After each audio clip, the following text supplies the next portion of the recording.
কিন্তু মালিক তার কোনো নিয়ম চলে না। যিনি মালিক তিনি যা ইচ্ছা তাই করতে পারেন। ধরেন এই টুপির মালিক আমি, আচ্ছা বলেন আমি যদি টুপিটা ফেলে দিই কারো কিছু বলার আছে? কেন? আমি যদি কাউকে হাদিয়া দিই কারো কিছু বলার আছে? কেন? আমি যদি 10 টাকায় বিক্রি করি কারো কিছু বলার আছে? কেন? আমি মালিকের কোনো নিয়ম। আল্লাহ আল্লাহ আল্লাহ বলেন আমি মালিক, আমি বিচারক বলি নাই, কিন্তু বিচার করবেন কে? মালিক ইয়াউমিদ্দিন। আল্লাহ বলেন আমি মালিক। মানে কি? বান্দা আমি যদি আজকে বিচারক হই তুই বাঁচবি না। কারণ বিচারক বিচার করে সিস্টেম অনুযায়ী, যদি সিস্টেম অনুযায়ী যাই তুই বাঁচবি না। নামাজ পড়স নাই, সিস্টেম হলো যা জাহান্নামে যা। রোজা রাখস নাই, সিস্টেম হলো যা জাহান্নামে যা। আমি বিচারক না, আমি মালিক। কোনো সিস্টেম চলবে না, আমার ইচ্ছা অনুযায়ী সিদ্ধান্ত চলবে। সারা জিন্দেগি একটা সেজদা দাস নাই, বান্দারে তুই ডরাইস না, আমি মালিক, সিস্টেম চলবে না। সব সিস্টেম বাদ দিয়ে আমি বলতে পারি যা তুই জান্নাতে যা। আল্লাহু আকবার। কিন্তু শর্ত আছে, সেই শর্ত হইল ফাযকুরুনি। দুনিয়ায় আমারে মালিক মনে করিস, আযকুরকুম, হাসরে আমি মালিক হব। দুনিয়ায় তুমি মালিক মনে করবা আমেরিকারে, আল্লাহ বলেন তোরে আমি চিনি না। দুনিয়ায় মালিক মনে করবা ভারতকে, মালিক বলেন আমি তোরে চিনি না।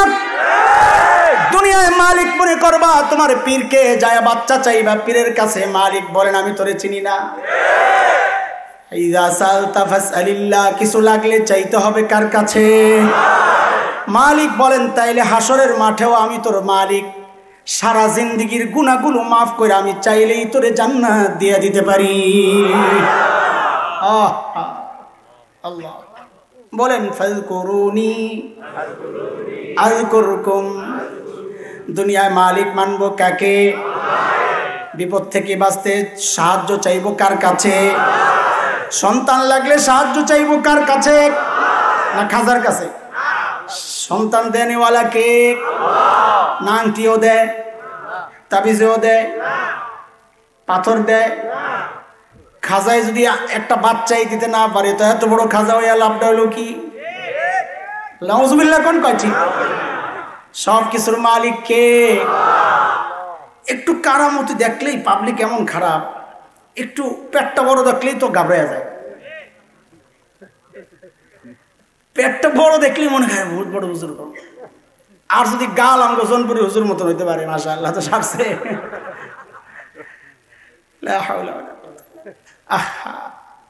কিভাবে যায় এদের কাছে মুরিদ হয় আমার বুঝে আসে না।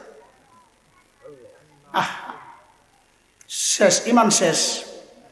ইমান যদি শেষ হয় হাজারো আমল থাকলেও কাজ হবে না। ইমান যদি ঠিক থাকে একটা আমল না থাকলেও মালিক চাইলে মাফ করতে পারে। ইন্নাল্লাহা লা ইয়াগফিরু আন ইউশরাকা বিহি ওয়া ইয়াগফিরু মা দুনা যালিকা লিমান ইয়াশা।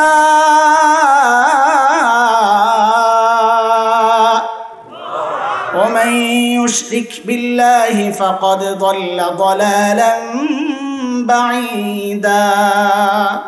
আল্লাহ বলেন শিরক ছাড়া যা গুনাহ করবি আমি চাইলেই মাফ করতে পারি। সুবহানাল্লাহ। কাজী মালিক মানবো কাকে? কোন বিষয়ে? জোরে বলেন। ক্ষমতা লাগলে জনগণ সকল ক্ষমতার উৎস। নায়ের আগে নাউজুবিল্লাহ করবি। ক্ষমতার উৎস আল্লাহ বলেন আল্লাহুম্মা, আপনি বলে দেন নবী আল্লাহুম্মা মালিকাল মুলক তুতিল মুলকা মান তাশা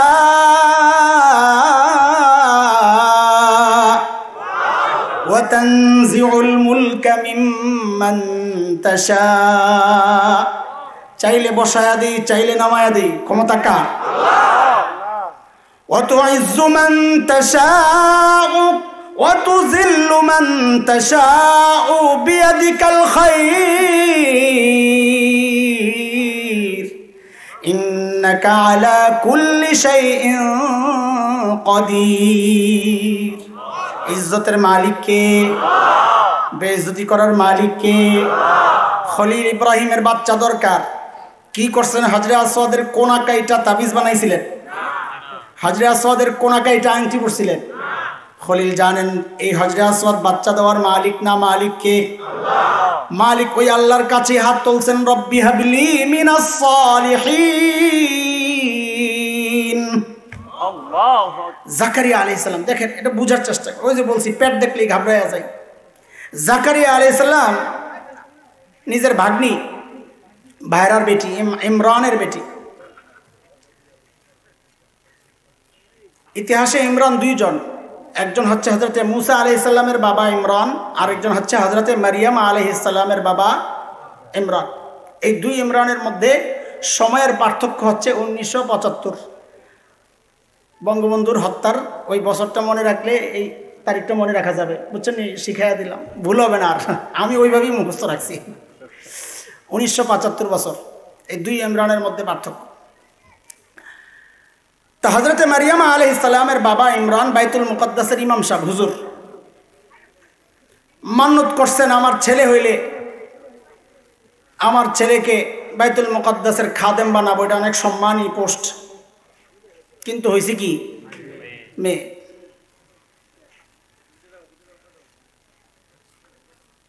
হযরত মারিয়ামের মা মান্নত করছে। এখন মেয়ে হওয়ার পর আবার ইমরানও মারা গেছে। মেয়ে হওয়ার পর এই মেয়ের সম্মানিত মেয়ে, এটা সবাই জানে, মান্নতের মেয়ে, ইমরানের বেটি, পিসা হুজুরের মেয়ে। লালন পালন কে করবে? ওই হিস্টোরি শোনাবো না, লম্বা হয়ে যাবে।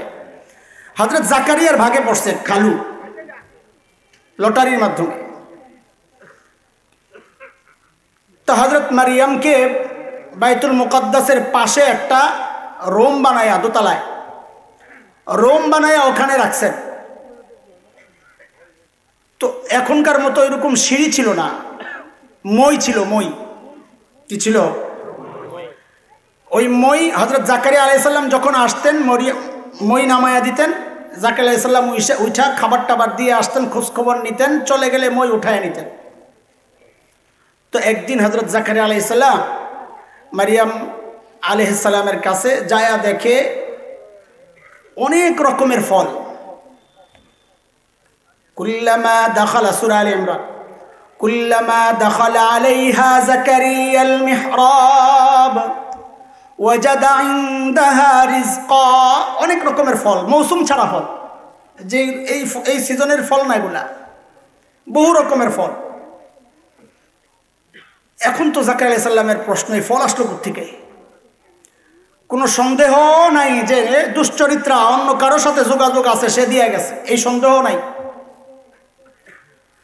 তারপরেও জিজ্ঞেস করছেন জানার জন্যে, ক্বালা ইয়া মারইয়াম আন্না লাকি হাযা, ও মারিয়াম এই ফল কোত্থেকে আসলো? হযরত মারিয়াম জবাব দেন, হুয়া মিন ইনদিল্লাহ, আসছে কোত্থেকে? সাথে আবার ওইটাও জানাইয়া দিয়েছেন, ইন্নাল্লাহা ইয়ারযুকু মান ইয়াশাউ বিগাইরি হিসাব, আল্লাহ চাইলে কাউকে হিসাব ছাড়াই তো রিজিক দিতে পারেন না? ওয়াজ করে দিয়েছেন জাকারিয়া আলাইহিস সালাম রে। আমরা হইলে কি করতাম? আমরা হইলে চিন্তা করতাম, আরে দুনিয়ার কোন জায়গায় ঘুরি, এটাই দি বড় বিশ্বাস, কারামতি দেখছি না।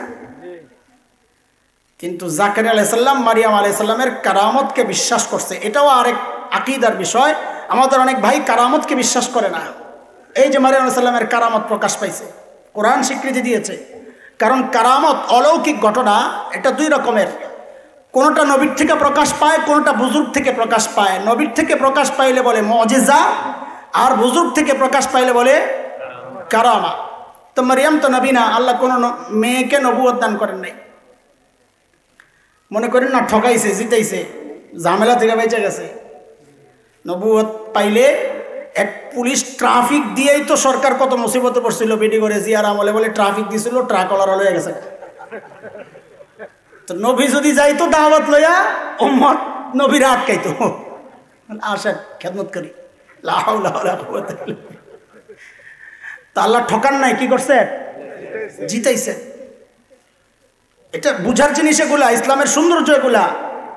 পুরুষ একজন সাক্ষীর ব্যাপারে নারী, দেখছো নারীর আল্লাহ অবমূল্যায়ন করছেন, গাদা বাঁচাইয়া দিছেন। বলে তোমরা একজন পুরুষ যে ঝামেলা, সাক্ষী দেওয়া কি এটা আরামের কাজ না ঝামেলার কাজ? একটা পুরুষ যেই ঝামেলাটা সইবে, আল্লাহ নারীর উপর দয়া করে কইছেন তোমরা দুইজনে মিললে ওটা সব। ঠকাইছেন না জিতেছেন? খামা খায় আপত্তি করে না বুঝা। আমরা হইলে কি করতাম, যে মারিয়াম তো অনেক বুজুর্গ দেখা যায়, এর কাছে ফল আসে, কারামতি প্রকাশ পাইছে, জাকারিয়া আলাইহিস সালাম কারামতকে বিশ্বাস করছেন, কিন্তু যেহেতু নবী ভিতরে ওইটাও লালন করছেন যে যেই মারিয়ামকে আল্লাহ মৌসুম ছাড়া ফল দিতে পারে, ওই আল্লাহ আমাকেও, আমার সিজন চলে গেছে, আমি বুড়া হয়ে গেছি, অফ সিজনও আল্লাহ আমাকে বাচ্চা দিতে পারে। সাথে সাথে হাত উঠাইছে, সাথে সাথে হাত উঠে কি বলতেছে, হুনালিক, ওই জায়গায় এমন না ওখান থেকে নামছেন, কোরআনের কথা, হুনালিক ওই জায়গায় দা জাকারিয়া রাব্বাহ قال رب هب لي من لدنك ذرية طيبة। আল্লাহ যা বুঝার বুঝছি, মারিয়ামকে মৌসুম ছাড়া যে আল্লাহ আপনি ফল দিতে পারেন, ওই আল্লাহ মৌসুম ছাড়া আমাকেও সন্তান দিতে পারেন, দেন না একটা সন্তান। দোয়া কবুল হয়েছে কি হয় নাই? সুবহানাল্লাহ। কাজেই বাচ্চা কারামতি দেখা কোনো বুজুর্গের কাছে চাওয়া যাবে না। চাইলে জাকারিয়া মারিয়ামের কাছেই বাচ্চা চাইতেন, মারিয়ামের কাছে না চাইয়া চাইছেন ওই কারামত যে আল্লাহ প্রকাশ করেছেন সেই আল্লাহর কাছে। ফাযকুরুনি বলেন, ফাযকুরুনি আযকুরকুম। গেল একটা, চলেন আরেক ব্যাখ্যায় যাই। আজকে টুকরা টুকরা, কিন্তু আয়াত একটাই। স্কুলে বাচ্চারা যখন ভুল করে তো টিচার শাস্তি দেন, তাই না? এখন তো বড় মুসিবত, এখন চোখ গরম করে তাকানো যায় না, বাচ্চারা মাইন্ড করে। কি করে? মা দৌড়ে আসে, বাপ দৌড়ে আসে, মামলার হুমকি দেয়। সুবহানাল্লাহ। যদি মাদ্রাসার ছাত্র হয়, আমি কসম করে গেলাম, এই কসম খাইয়া যাইতেছি, ওস্তাদের সামান্য শাসনের কারণে কোনো অভিভাবক যদি ওস্তাদের বিরুদ্ধে যায় নালিশ করে, চোখ রাঙ্গানি দেয়, আমি কসম খাইয়া যাইতেছি ওই বাচ্চা কোনোদিন আলেম হবে না। আমি কসম খাইয়া যাইতেছি। কি এক আজীব সময় আসলো এখন। আমরা মাইর খাইয়া বাসায় যায় ভয়ে বলতাম না, কেন? যে মাদ্রাসায় যা খাইছি ঘরে গিয়া বললে ডাবল খাবো, মাইর খেলি কেন? আর এখন মাইর দেওয়ার আগে মাও দৌড়ে আসে, বাপও দৌড়ে আসে, মাঝে মাঝে মনে হয় ছাত্র বাদ দিয়ে ওডিরে মারি। আমাকে দিলে যে কত কষ্ট আপনার করে বুঝাইতে পারবো না। বড় বিপদে আছি, ছাড়তেও পারি না, ধরতেও পারি না। ছাড়লেও মালিকের কাছে জবাবদিহিতা আছে, ছাড়লি কেন? ধরতেও পারি না, আপনাকে বিরোধিতা। বড় বিপদে আছি, খুব সুখে নাই। হ্যাঁ, এই বিপদটাও আমাদের জন্য রহমত ইনশাআল্লাহ। এই বিপদের ওসিলায় যদি নবীদের সাথে হাসর হয়, আল্লাহু আকবার, আলহামদুলিল্লাহ, সমস্যা নাই, বিপদ যত বড়ই হোক। তো শাস্তি দেয়, শাস্তিটা অপরাধের ধরন অনুযায়ী হয়। একটু সমস্যা, এই দাঁড়া, দাঁড়ায় থাক, জুড়ায় ক্লাসে বসে বসে জিকির করে, তো কি করে ওস্তাদ? দাঁড়া, দাঁড়ায় দাঁড়ায় পড়। আরেকটু বেশি অপরাধ, এই দাঁড়ায়, কান ধরে দাঁড়া, একটু বাড়ছে। আরেকটু বেশি অপরাধ, এরা আমাকে ছোটবেলার কথা কইতেছি, এখন না, এখন তো সমস্যা। আরেকটু বেশি অপরাধ, মুরগিও দেখছেন নি, মুরগি, আহা কি যে কষ্ট। আরেকটু বেশি অপরাধ, তো আপনাদেরকে এখন শোনাইলে আপনারা অবাক হবেন। আমাদের এক সঙ্গী, আমরা একসাথে পড়ছি ছোটবেলায় হেফজখানায়, এখন বড় আলেম, বড় বক্তা। আহা, তার শাস্তি দেখে আমার আজও মনে পড়ে। উপরে বাঁশের মধ্যে ঝুলাইয়া, দুষ্ট ছিল কিন্তু খুব ব্রিলিয়ান্ট ছিল, বাঁশে ঝুলাইয়া আঙ্গুলটা এরকম জমিনের উপরে এরকম আঙ্গুল ভর দিয়া দাঁড় করায় রাখতো, কিছুক্ষণ পরে এসে পায়ের মধ্যে পিটাইত। ওইটাও শাস্তি। আল্লাহ সুবহানাহু ওয়া তাআলা বান্দার অপরাধের কারণেও শাস্তি দেন, কিন্তু হযরত আম্বিয়া আলাইহিমুস সালাতু ওয়াস সালাম সমস্ত গুনাহ থেকে মুক্ত। বলেন, নবীরা কোনো গুনাহ করেন নাই, করেন নাই, গুনাহই করেন নাই, নাই না। সাহাবীদের গুনাহ ছিল না, কারণ তারা গুনাহ পরিষ্কার করতেন। নবীরা গুনাহ করেনই নাই, এটা ভিন্ন এক মাসালা, ওদিকে যাব না আমি। নবীদেরকেও আল্লাহ তাআলা মাঝে মধ্যে গুনাহ করেন নাই, কিন্তু ভুল করেছেন। হযরত আদম আলাইহিস সালাম ফল খাইছেন, গুনাহ করছেন না ভুল করছেন? ভুল করছেন। আল্লাহ ধরছেন, ছাড়েন নাই। তুমি বড় মানুষ, ভুল করবা কেন? হযরত ইউনূস আলাইহিস সালাম এরকম একটা ভুল করছিলেন। কি ভুল করছেন? উম্মতের বেহাল অবস্থা দেখা যখন বুঝছেন আযাব আসতে পারে, আল্লাহর হুকুমের অপেক্ষা না কইরাই চলছেন, নদী পার হইতেছে। আল্লাহ তাআলা নদীর মধ্যে ফেলাইয়া দিছেন। গুনার কারণে না, কিসের কারণে? ভুলের কারণে। এটাই হচ্ছে আমাদের জন্য শিক্ষা। আমাদের কোনো গুনার কারণে যদি আল্লাহর পক্ষ থেকে শাস্তি আসে তো আমরা কি করব? আল্লাহ বলেন ফাজকুরুনি, ওই অবস্থায়ও তুমি আমাকে ডাকো, আযকুরকুম, আমি তখনও বাঁচাইয়া দেব। দলিল এই যে হযরত ইউনূস আলাইহিস সালামের ঘটনা। হযরত ইউনূস আলাইহিস সালাতু ওয়াস সালাম যখন নদীতে পড়ে সাথে সাথে মাছ গিলে ফেলছে, শুনছেন না আপনারা ঘটনা? হযরত ইউনূস আলাইহিস সালাম নিরাশ হয়ে গেছেন।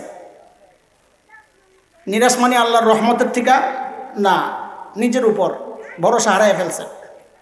নবীরা আল্লাহর রহমত থেকে নিরাশ হইতে পারেন না। আল্লাহর রহমত থেকে নিরাশ হওয়া এটা কুফরি। ইন্নাহু লা ইয়াইআসু মির রাউহিল্লাহি ইল্লাল কওমুল কাফিরুন। আল্লাহর রহমত থেকে নিরাশ তো কেবল কাফেররা হয়, ঈমানদার হইতে পারে না। হযরত ঈসা আলাইহিস সালাম আশা ছেড়ে দিয়েছেন যে এই জায়গায় আমারে কে বাঁচাইব। হায়, মাছের পেট থেকে শুনতেছেন পাথর থেকে জিকিরের আওয়াজ আসতেছে, সুবহানাল্লাহ সুবহানাল্লাহ সুবহানাল্লাহ সুবহানাল্লাহ ওয়া ইম মিন শাইইন ইল্লা ইউসাব্বিহু বিহামদিহি ওয়ালাকিন লা তাফকাহুনা তাসবিহাহুম। সব জিনিস আল্লাহর তাসবিহ পড়ে, আমরা বুঝি না। ওই গাছ দাঁড়ায় আছে, আপনার মনে হয় সোজা হয়ে দাঁড়ায় আছে, না, ওই গাছটাও দাঁড়ায় দাঁড়ায় মালিকের তাসবিহ পড়ে। যে কুকুরটা দেখছি নিকৃষ্ট প্রাণী বলে তাড়ায়া দেয়, আমাদের খবর নাই ওই কুকুরটাও রুকুর হালতে মালিকের তাসবিহ পড়ে। যেই না হযরত ইউনূস আলাইহিস সালাম ওই দৃশ্য দেখলেন, কোরআনের কথা সূরা আম্বিয়ায় আসছে 87-88 আয়াত। وَذَنُّونِ إِذ ذَهَبَ مُغَاضِبًا فَظَنَّ أَن لَّن نَّقْدِرَ عَلَيْهِ فَنَادَىٰ فِي الظُّلُمَاتِ أَن لَّا إِلَٰهَ إِلَّا أَنتَ سُبْحَانَكَ إِنِّي كُنتُ مِنَ الظَّالِمِينَ।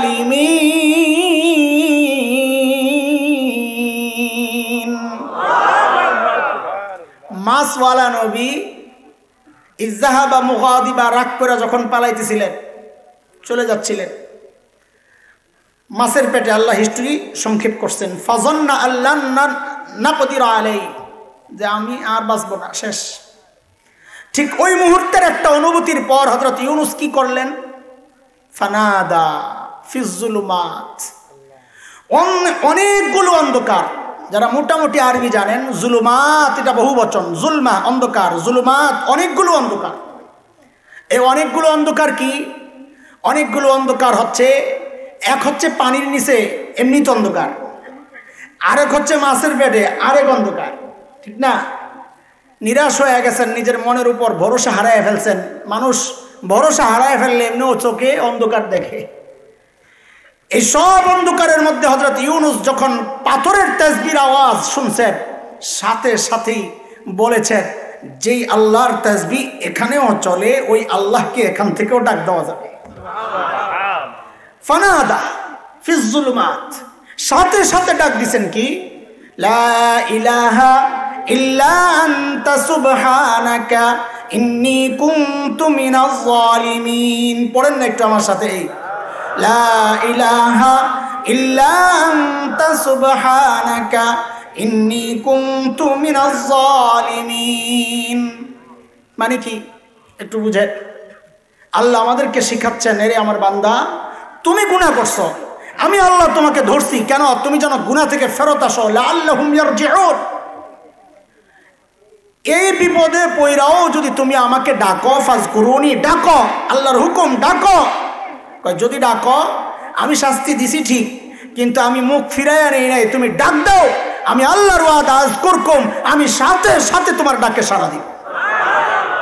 বলে দলিল কই? যে আমার নবী ইউনুসকে দেখো, আমাকে ডাক দিছে, তো আল্লাহ জবাব দিচ্ছেন ফাস্তাজাবনা লাহু ওয়া নাজ্জাইনাহু মিনাল গাম।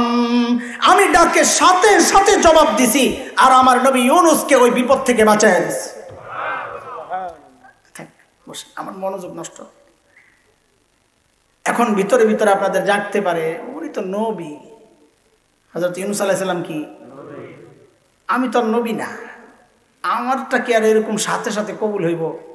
আল্লাহকে এই সাবধান, এই চিন্তা যেন না আসে। আল্লাহ কিয়ামত পর্যন্ত একটা নিয়ম বানায়া দিয়েছেন, ওয়াকাযালিকা নুনজিল মুমিনিন। শুধু ইউনুস না, কিয়ামত পর্যন্ত যত ঈমানদার বিপদে পড়ে আমারে ডাক দিবে, আমি সাথে সাথে তাকে মুক্তি দিয়ে দেব।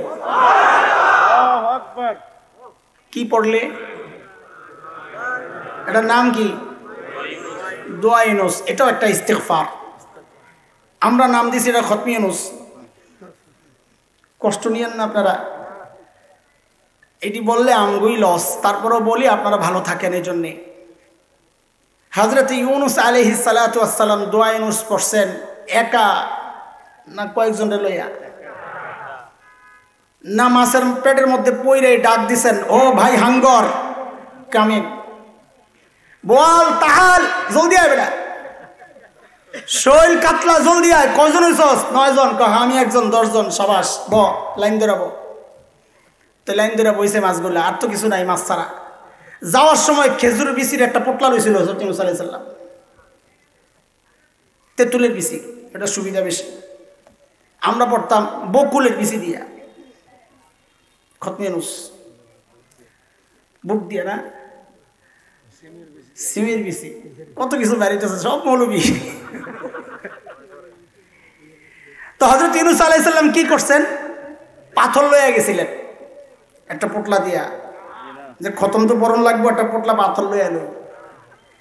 যাইয়া বিচি একটা লইছেন, আর বলছেন লা ইলাহা ইল্লা আনতা সুবহানাকা ইন্নী কুনতু মিনাজ জালিমিন। ফু, এ বলল। তো বোয়ালে খপ করে কামড় দিয়া বোয়ালে একবার পড়ছে, পরে ওই বিচি আবার দিছে হাঙ্গর রে, হাঙ্গর দিছে তিমিরে, তিমি যে কাতলারে। এমনি পড়ছেন না? না একা তুরুমিয়া আসলে সত্যি। তো ইউনুস আলাইহিস সালামের দোয়া আল্লাহ আমাদেরকে শিখাইলেন। নবী ইউনুস পড়লেন একা একা, বিচি ছাড়া। আমি আপনি দলবদ্ধভাবে পড়ার এই সিস্টেম কোত্থেকে আবিষ্কার করলাম? এই যে আরেকজনকে দিয়া কষ্ট নিয়েন না আপনারা, মাফ চাই, ভুল বুঝেন না। যারা এগুলো করছেন বা করি তারাও ভুল বুঝেন না, উম্মতকে ঠকায়েন না। এই যে মানুষ আরেকজনকে দিয়া দোয়া পড়াইতেছেন, মানিটা কি জানেন? আপনি আল্লাহ তাআলার সুসংবাদকে অস্বীকার করতেছেন। আল্লাহ তাআলা বলেছেন ওয়াকাযালিকা নুনজিল মুমিনিন, আমি কিয়ামত পর্যন্ত এইভাবে মুমিনদেরকে বাঁচাইয়াই দিব। এই দোয়া পড়লে আপনি মানুষকে বুঝাইতেছেন, অথবা মানুষ বুঝতেছে আমরা উভয়ই দায়ী। শুধু হুজুররা দায়ী, আপনারা বাঁচছেন না এমন না, আপনারাও দায়ী, আমরাও দায়ী। আমি আপনি বুঝাইতেছি যে আমি তো গুনাহগার, আমি মুমিন না। আল্লাহর ওয়াদা আমি মুমিনকে বাঁচাইয়া দিব। আপনি বুঝাইতেছেন আমি মুমিন না, হুজুর মুমিন, হুজুররে আনতে হবে এই দোয়া পড়ানোর জন্য। ও ভাই, মানে কি? হয় আল্লাহর উপর আপনার ভরসা নাই, অথবা আপনি নিজেকে মুমিন ভাবতেছেন না। যদি মুমিন ভাবেন, আল্লাহর ওয়াদা এই দোয়া পড়লে আমি দুনিয়ার সব মুমিনরে মুক্তি দিয়ে দিব। যার দোয়া এটা তো ইস্তিগফার, আল্লাহকে দিয়া দোয়া করাবেন, এটা একটা সিস্টেম। নবী আলাইহিস সালাম বলেছেন হযরত ওমরকে, ওই যে আসবে মায়ের পাগল কি না ওয়াইস কারণ থেকে আসবে ওমর, দোয়া করায় নিও নিজের জন্য। আর একজনকে দিয়ে দোয়া করানোর সিস্টেম আছে হাদিসে, কিন্তু তার মানে এটা না লা ইলাহা ইল্লা আনতা সুবহানাকা ইন্নী কুনতু মিনাজ জালিমিনের মতো একটা ইস্তিগফার আমি আরেকজনকে দিয়ে পড়াইয়া আমি দূরে যায় যায় শয়তানের লেঞ্জা টানবো। ভিতরে খতম পড়ে হুজুররা, আর যে খতম পড়ায় হ্যাঁ বাইরে যায় কি টানে, খুব দোয়া কবুল হবে। সুবহানাল্লাহ, ডাইরেক্ট আসবে। পাগলের আড্ডি কোথাকার। বলেন আবার ফাযকুরুনি আযকুরকুম, মানে কি? গুনাহ করছি, বিপদ আসছে, আল্লাহ বলেন আমি এখনো তোর মালিক। ফাযকুরুনি, এই বিপদে পইরা তুই বান্দা আমারে ডাক দে। আযকুরকুম, ওই বিপদ থেকে মুক্তি দিবেন কে? চিল্লায়া কে? আল্লাহু আকবার। বুঝছেন নি এ পর্যন্ত? চলেন এইবার আমরা জোনপুরের হুজুরের কাহিনীতে যাই। ওইটা বুঝার আগে আরেকটা জিনিস বুঝা নেন।